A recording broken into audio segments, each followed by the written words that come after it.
আসসালামু আলাইকুম।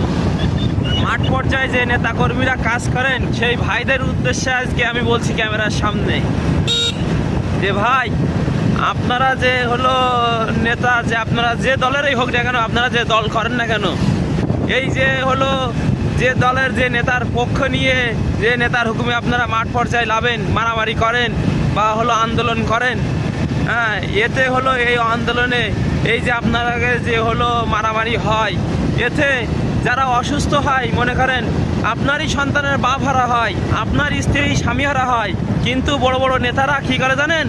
এসি গাড়ি, এসি রুমের ভিতরে বসে থাকে। সন্ধ্যা হলেই এ বিপক্ষ দল পক্ষ দল সবাই কিন্তু এক জায়গায় বসে পার্টি করে। ভাই, তাদের কিছু যায় আসে না।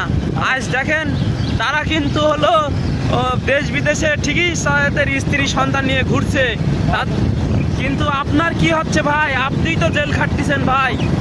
কি দরকার কি ভাই একজন নেতার পিছনে ছোটার? সে নেতা তো ঠিকই রিল্যাক্সে দিন কাটাচ্ছে বিদেশে, বিদেশে তাদের বাড়ি ঘর দর হচ্ছে, কিন্তু আপনার কি হলো ভাই?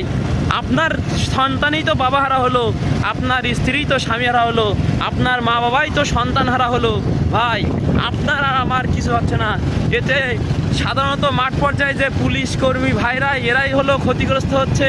আপনার দেশের সম্পদ নষ্ট হচ্ছে ভাই, সাধারণ আমজনতারই ক্ষতি হচ্ছে ভাই।